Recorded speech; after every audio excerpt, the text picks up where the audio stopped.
Next week is the 50th anniversary of U.S. President Richard Nixon closing the gold window and taking the United States effectively off the Bretton Woods monetary order. The death of the Bretton Woods system. Or was it?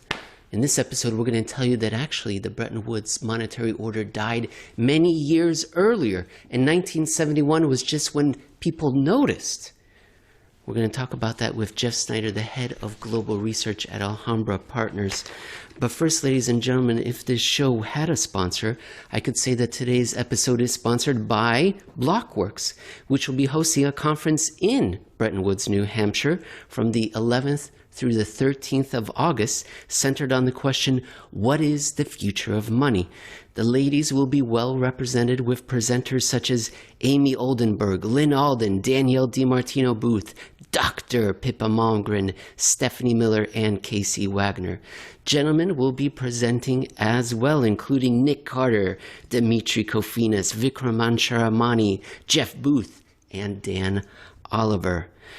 There is also a third contingent of presenters, a contingent that would be more at home in the cantina on Mos Eisley. Luke Groman, Stephen Van Meter, Brent Johnson, and Jeffrey P. Snider.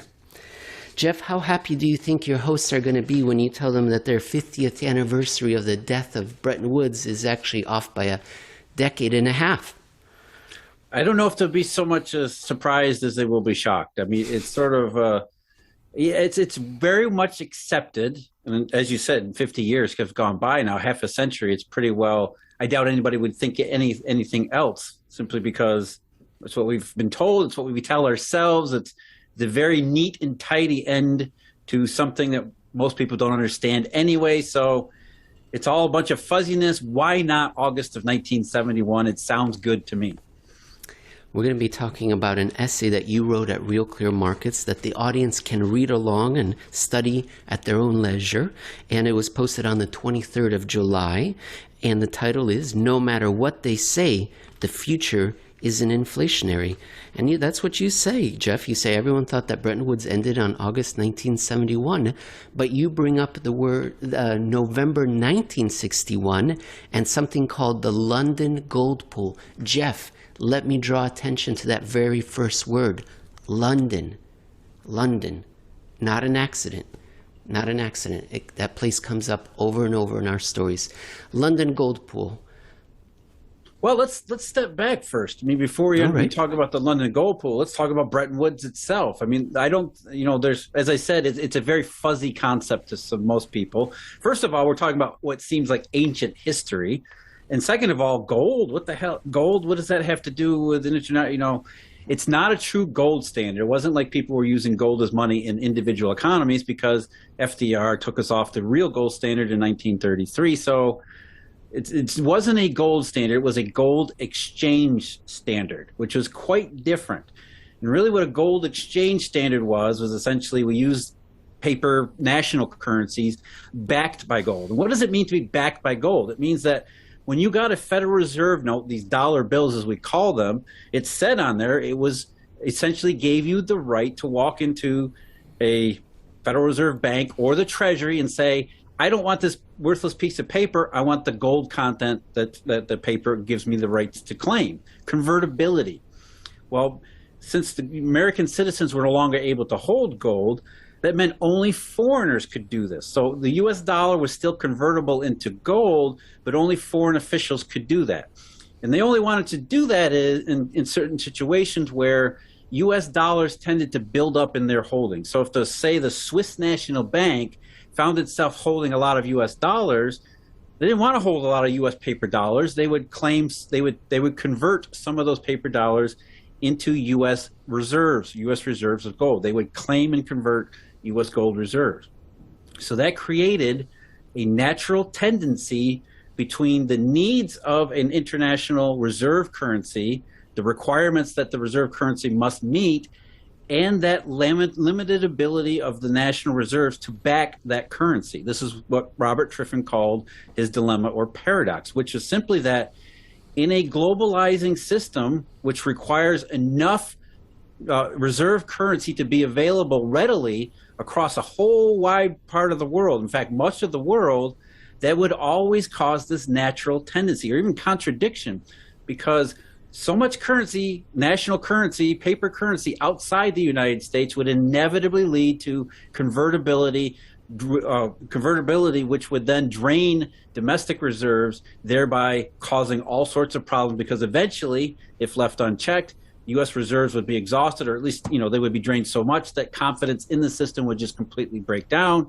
And so his paradox was that there's no way to reconcile these two functions.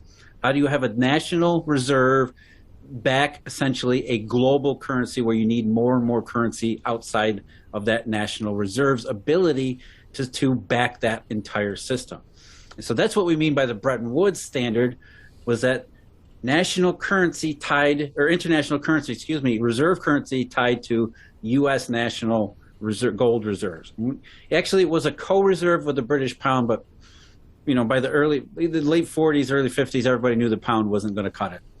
When was the Suez Crisis, Jeff? 56. Incredible. What timing? Because there's some thought that it was in 1955 that Midland Bank may have been the first kind of to step into creating eurodollars, as we call them, and then 56 accelerated it. And interestingly, in your note, you're saying that in your essay, 58, 59, that there is a drain on... Serious gold drain. Yeah, and so much so that there's a discrepancy, I believe, in the London market. So there's the official price, and then there was some market price in London that was picking up that gold was, you needed more dollars than the official exchange rate, meaning the dollar was being devalued relative to gold, right? Which is the entire problem Bretton Woods was supposed to prevent. That's the idea is if you have a fixed exchange rate, thereby and free convertibility, at least among official pockets, this kind of a situation would never happen, and that it would elegantly balance, inevitable trade imbalances, merchandise flows, financial flows. These would be elegantly balanced by that fixed exchange rate of policy.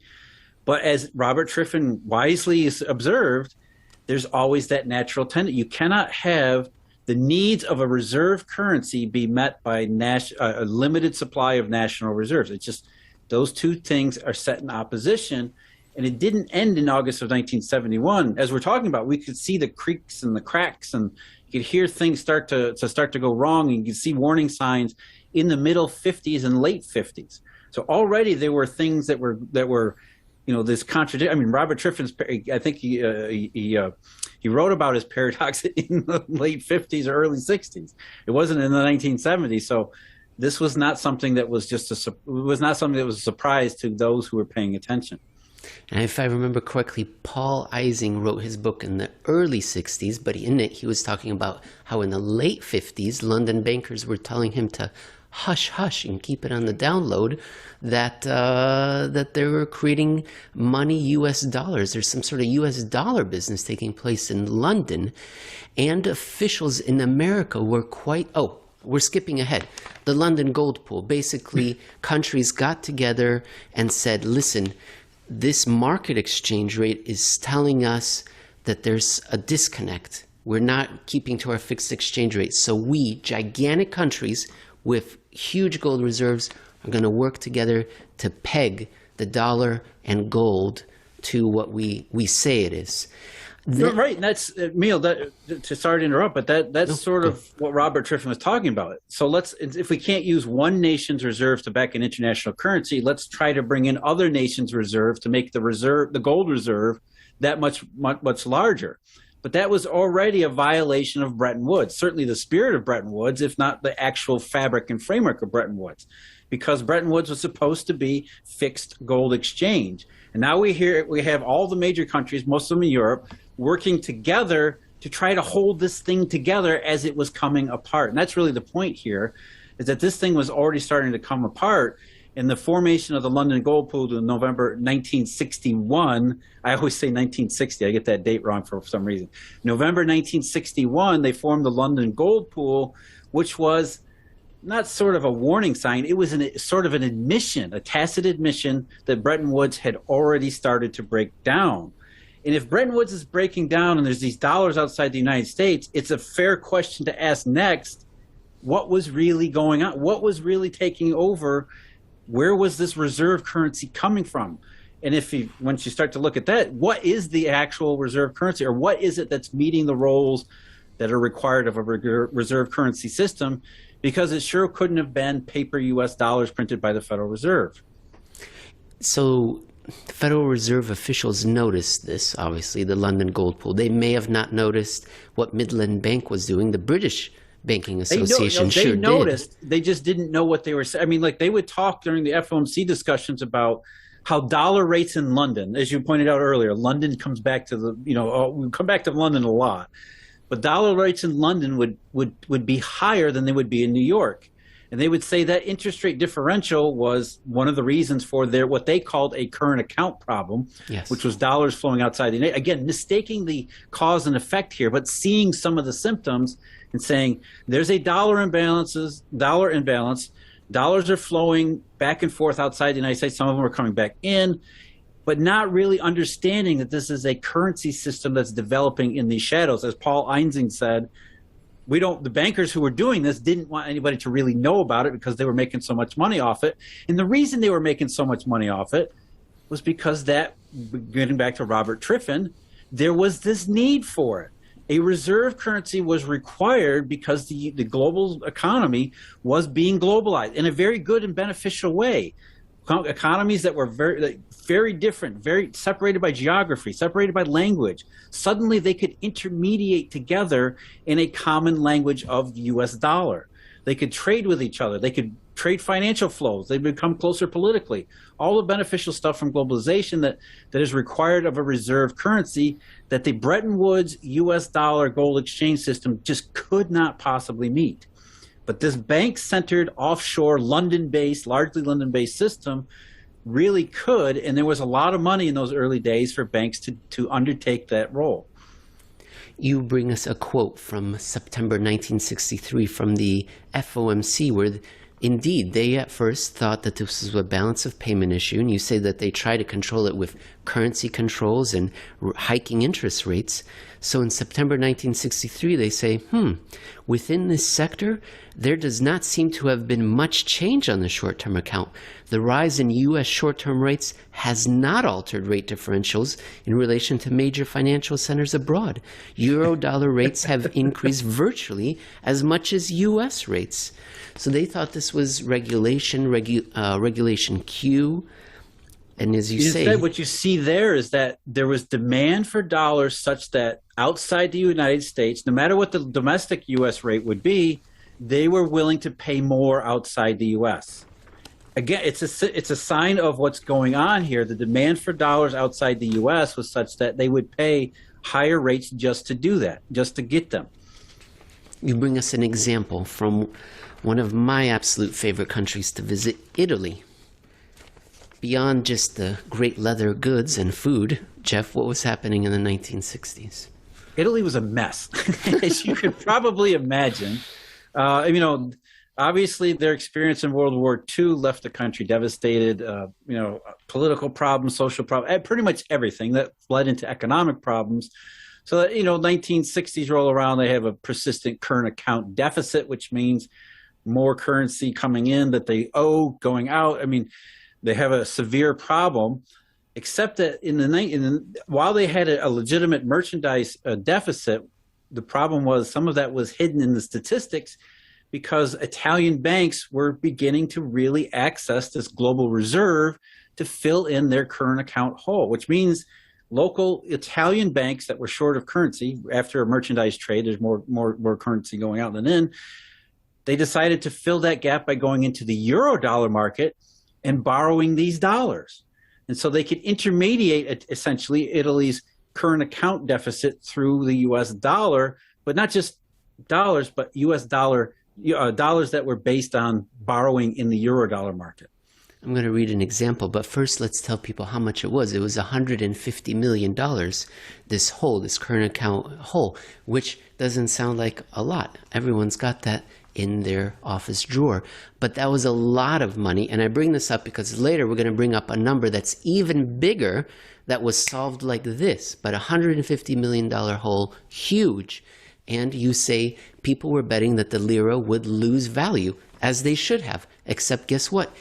The dollar lost value, Jeff, right? And I'm going to read a part here. I said confusing. So I'm going to read it out, and then you help us understand what's happening. So 150 million, give or take, came in borrowed from eurodollars, while 150 million in lira went out to where? Switzerland, mostly, and a few other places. Outflows in lira forced the Swiss National Bank to buy up the currency, I'm guessing the lira, lest it cause Swiss private banks further trouble because they had too much of a lousy currency. What to do with the lira then? Sell it for dollars, eurodollars of course, which pressured the lira and led to the Bank of Italy, their central bank, stepping in to buy it back from Switzerland. You can see why I'm confused a little bit, right? Yeah, there's all these intricate flows, and you can see why people don't want to look at this stuff because they can't make sense of it. It's like a Gordian knot, right? You have all of these transactions going around, but in some ways it's kind of simple. It's what we just said at the outset, which was the eurodollar was becoming the very thing the global currency needs to do. It was an intermediating currency between all of these local imbalances. Without the eurodollar market, the lira probably would have crashed at that point. It would have been a currency crisis, which would have been devastating, not just to Italy, but any banks around the world that were exposed to Italy. Instead, everybody was able to intermediate through the eurodollar, and essentially throw some of these imbalances and create some of the sort of a shock absorber into the eurodollar system, which again, that's what a reserve currency is supposed to do. And the problem was the eurodollar at that time wasn't the official reserve currency. It was taking on some of those roles, but what that ended up doing is that it's part of the process. The Swiss National Bank and Bank of France, the Reserve Bank of France in particular, ended up with dollar balances that they didn't really want. They were using the dollar to intermediate these monetary flows, which left them often with lots of dollars. In Switzerland's case, for example, they were statutorily required to convert into U.S. gold reserves.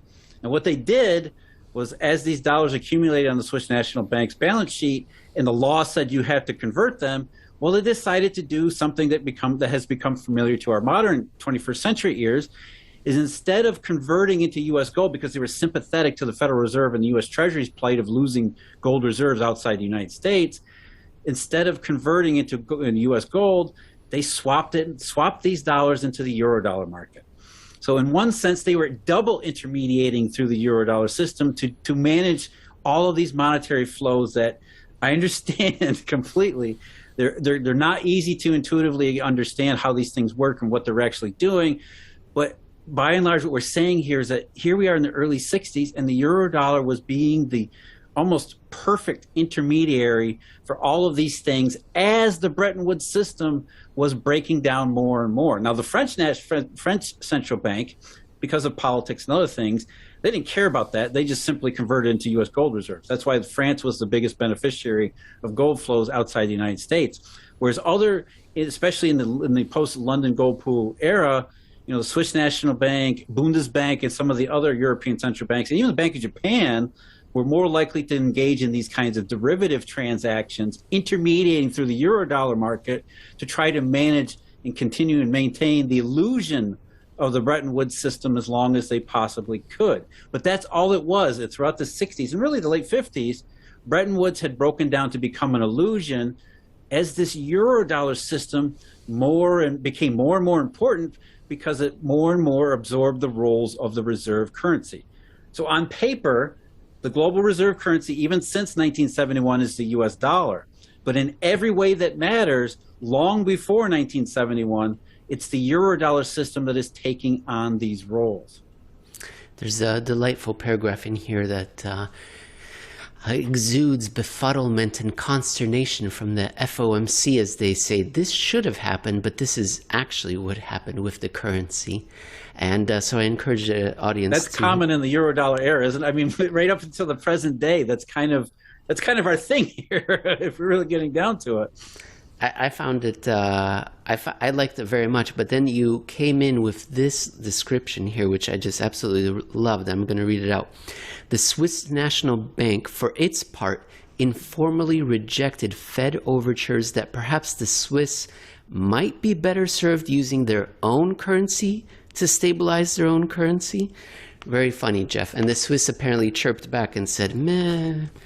Exactly, and that's again, I think that's the intuitive leap we're asking people to make here, is that you would think the Swiss National Bank would be very much focused on managing their own currency, but that's in a national closed system approach that makes sense, which is what economics teaches us, that every economy and monetary system within that economy, they're all individual islands with very limited linkages between them.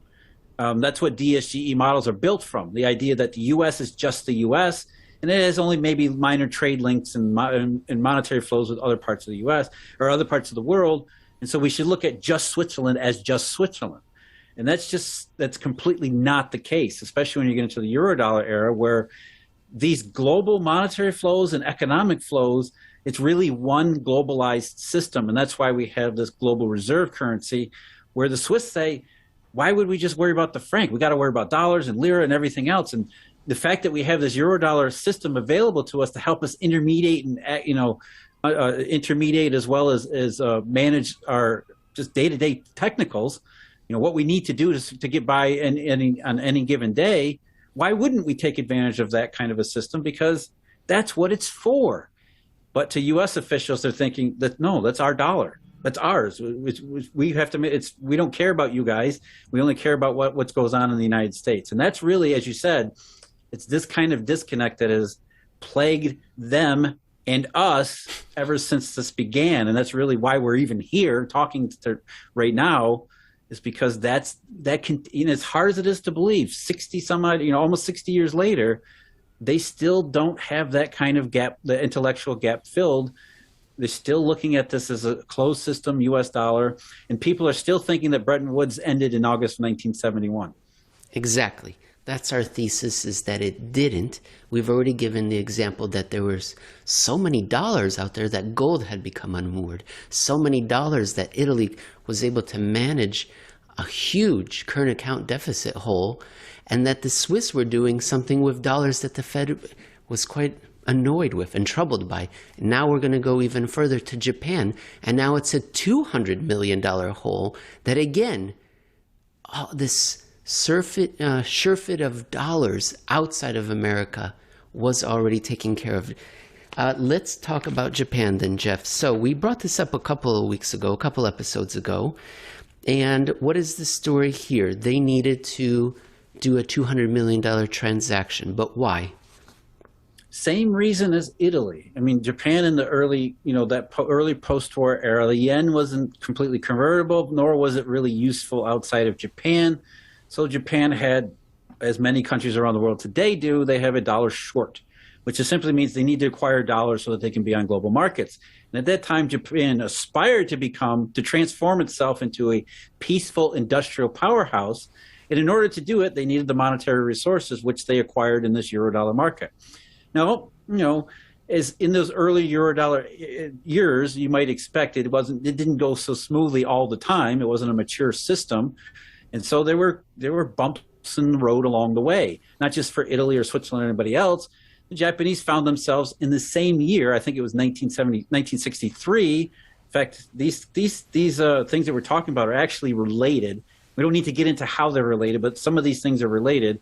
And so what was going on in Japan, in Italy and Switzerland caused some ripples, let's say, in the Eurodollar market, where essentially I think it was the summer of 63, the Japanese banks found themselves unable to easily roll over what was then an absolutely enormous $200 million liability.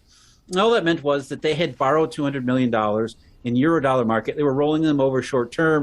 And then one day, those banks in London called them up in Tokyo and said, I need either more collateral from you or I need a higher interest rate, but whatever it is, the terms that I gave you yesterday for those 200 million, they're not going to be the same today. I perceive you as more risky, whatever it is, you need to do more, which was a problem for the Japanese banks. The rest of your essay is a light review of our episode 93B, where we talked about what we saw in the most recent Treasury International Capital Report about foreigners selling treasuries, the Asian financial crisis. And basically, the point is that Japan was able to secure the money by selling U.S. treasuries, which we Treasury talked bills, about. right. Oh, I didn't. Okay. And so we talk about that in detail in episode 93B. I'm going to read one paragraph from you that I find delightful, and then you summarize any concluding thoughts that you have about this essay that you want the audience to come away with. Quote, "The pattern Italy, Switzerland, and Japan all illuminated in the single year, 1963, was how the Eurodollar had already attained global reserve status, and that while the US dollar label may have prevailed, the actual and necessary functions were provided by this offshore arrangement of reserveless bank liabilities. It further established and linked the use of foreign reserves, especially US treasuries, to conditions in the Eurodollar market." The Bretton Woods monetary order was dead. It's just nobody would officially pronounce it dead for a few more years. Any concluding thoughts? Yeah, just to expand on what you just said and what we've talked about, what you talked about before, the center of London and all that stuff. You know, it's really, in one sense, it's understandable. I know there's sort of a future arrogance looking back in the past and saying, you know, those idiots at the FOMC, why the hell didn't they know what was going on? But you can be somewhat sympathetic to their position because they thought, okay, we have this order-need arrangement under Bretton Woods. Some things are starting to go wrong, but you know we think there's self-correction mechanisms embedded in the system that should take place. And it gets worse and worse and worse. And you know, human beings being human beings, and economists and professionals being what they are, wedded to worldviews, you can understand why they would miss something so monumental and profound as this, is because as it's happening, as it's unfolding, it's easy to misinterpret what's going on as, well, it's just a small thing that we'll fix. And then it got bigger and bigger and bigger, of course. And that's really where the both our understanding and our interpretation needs to really be centered, is that in the early years, yeah, you can understand it, but eventually at some point, long before 1971, somebody should have, alarm bells, whatever, the light bulb should have gone on somewhere and said, hey, something else is happening here, something else that's really big. We should probably incorporate that into not just what we do with monetary policy. We should probably tell people about this.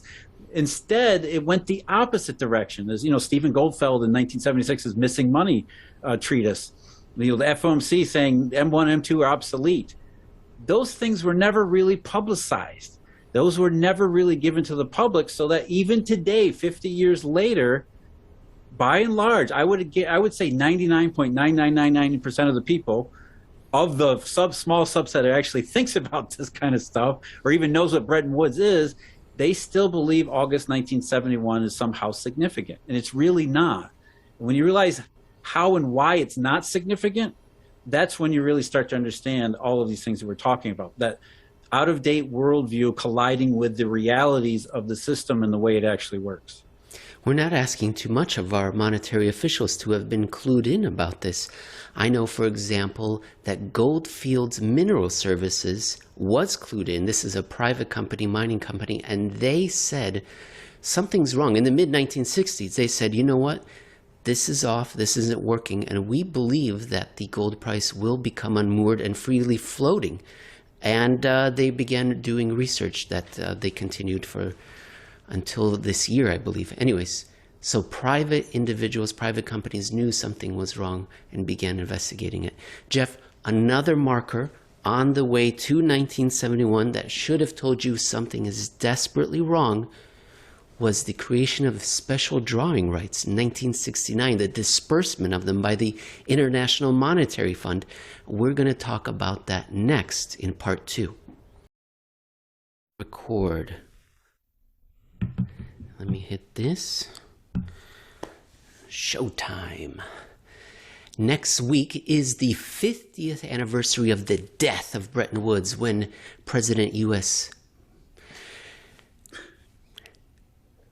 Next week is the 50th anniversary of... Yeah, I was the German story. Now let's see if... Now... I was hoping the German story would help you, and instead I've triggered now yourself. now I can't even keep up with them. Next week is the 50th anniversary of U.S. President Richard Nixon closing the gold window